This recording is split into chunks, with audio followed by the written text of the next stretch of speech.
What if I told you that I was hypnotized at a very early age by my own teachers? How else do you explain this craziness? That despite the fact that I get invited to the swankiest hotels, the most renowned stages to deliver my lectures and my programs, the maximum satisfaction that I get, the peace of mind that I get when I'm in a simple classroom with my students who are preparing for MBA entrance exams and CAT. This thing has been happening for the last 20 years that I have been teaching my students for verbal logic, English grammar, and communication skills. My students are young, passionate individuals who really have got a lot of drive and who want to succeed. They want to crack these exams by all means, no matter what it takes.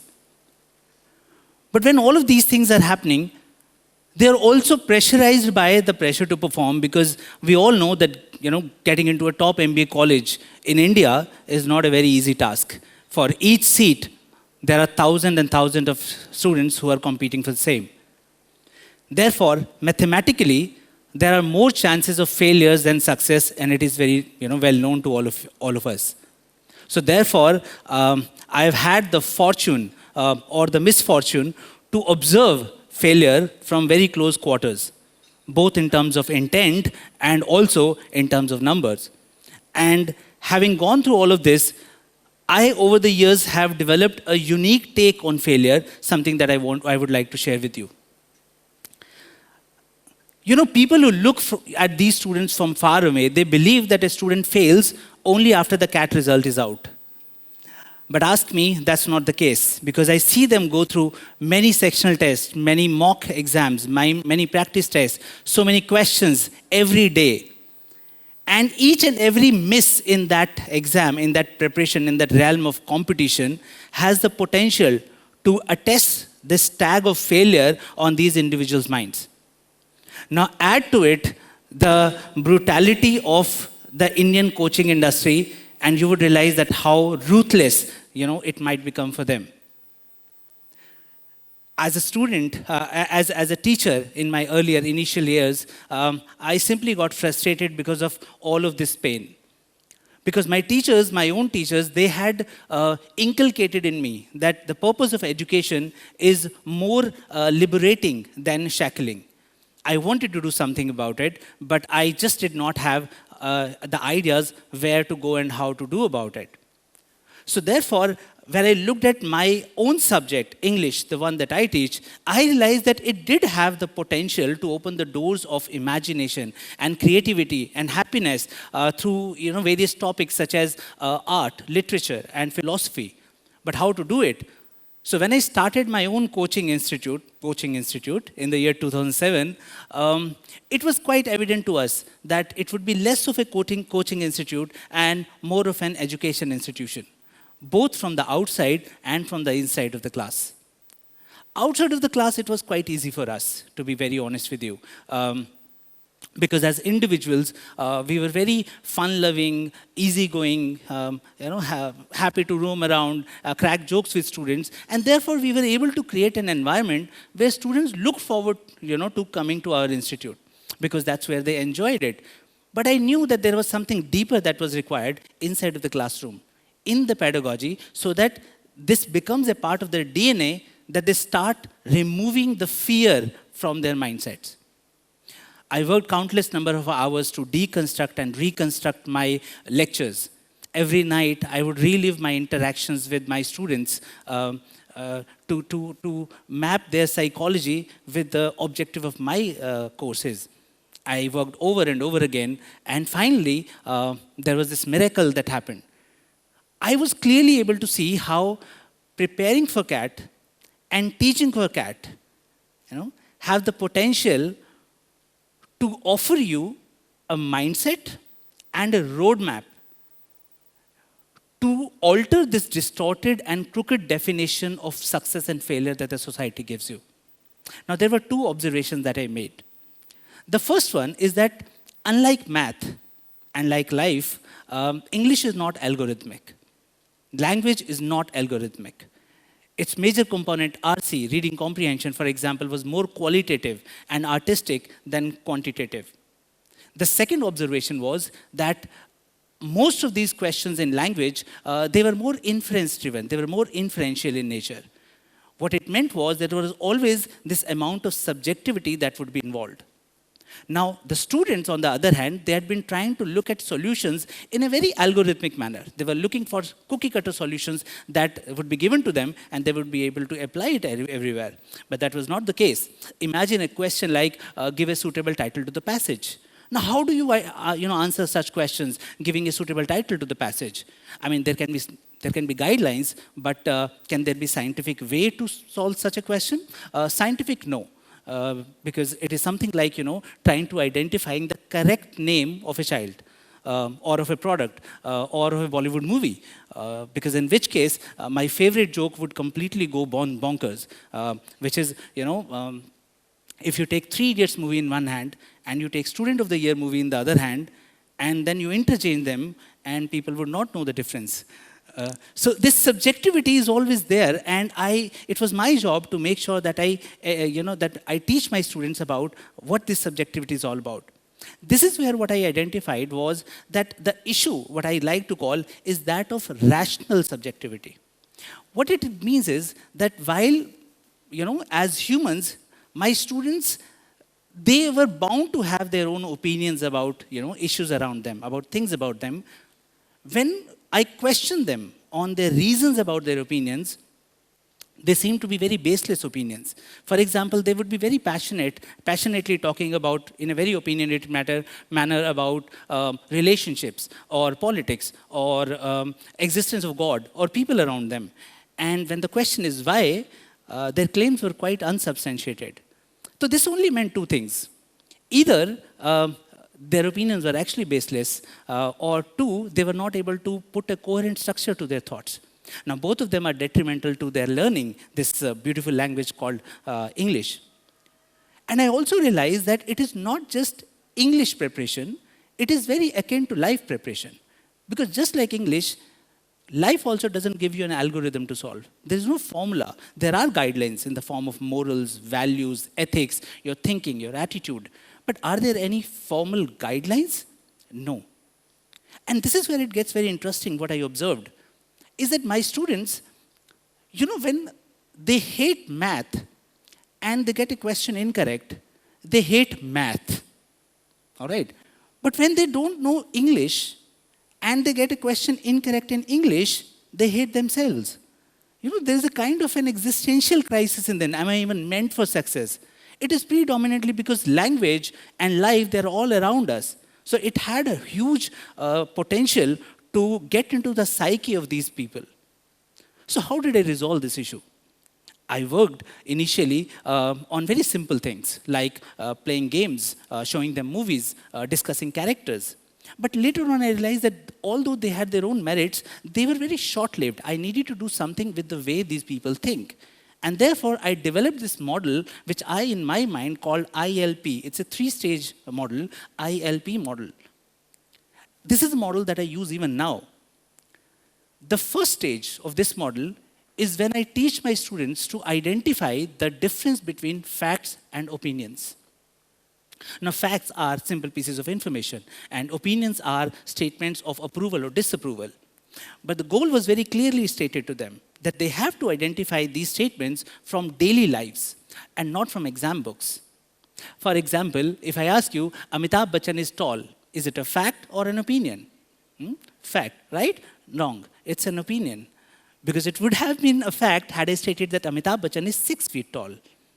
Now, what does this stage do when you're able to differentiate between facts and opinions? This is where it gets very interesting. When you're able to identify the difference between facts and opinions, it gives you critical reasoning skills. It gives you a clarity of thought. You're able to filter out the noise from all the information overload that surrounds you. And if you do it properly, when my students, did it properly, they were able to taste those small victories in their daily lives. And then they would come to classrooms. They would discuss it with their own friends. And then their collective thinking would escalate their levels. And now, whenever they come across a very tricky situation, it's not just the fact and opinion, it is that the right inferences that they should be able to draw.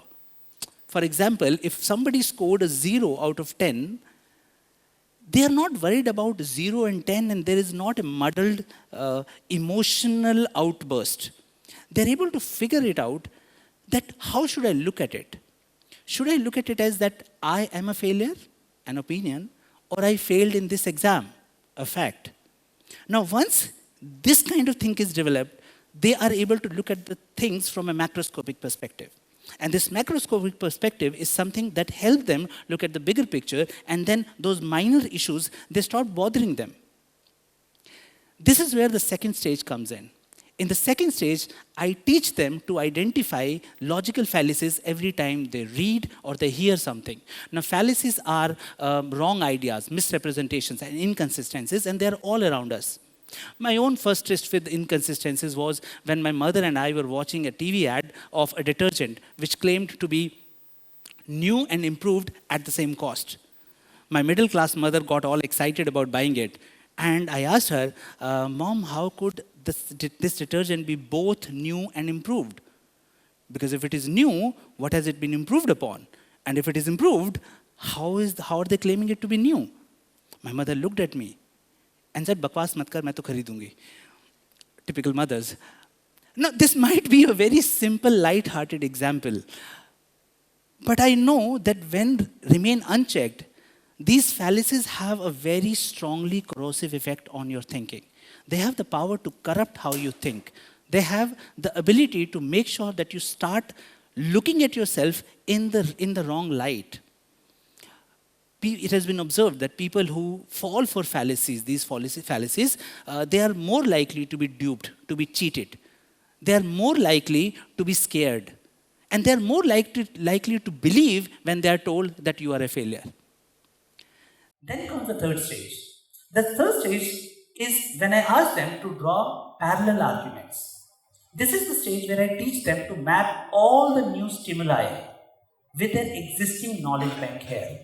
It is something like, learning the new through the existing. All right. For example, I request all of you people to imagine the color Skobeloff. Now, most of you would not be able to do it because there is nothing here in your brain that can draw parallel to Skobeloff. But what if I told you, okay, think about teal color? Now, some of you would make sense.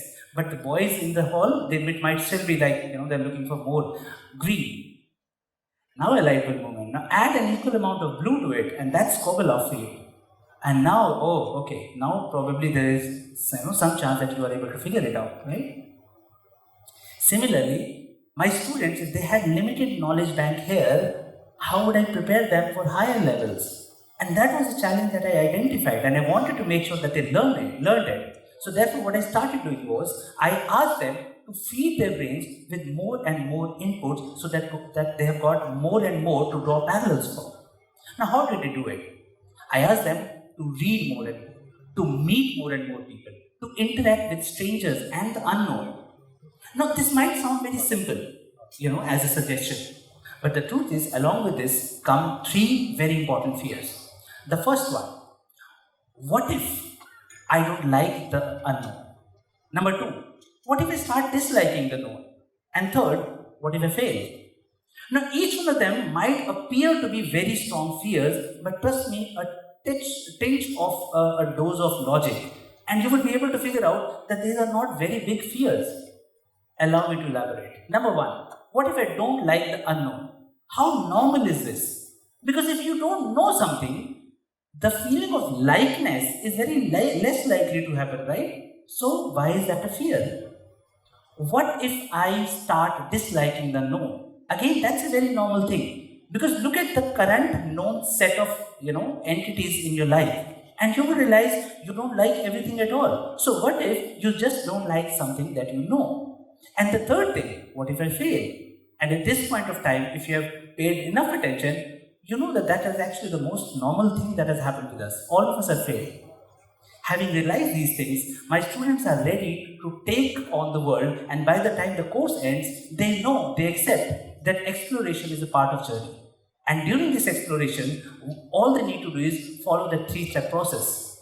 Identify the difference between facts and opinions.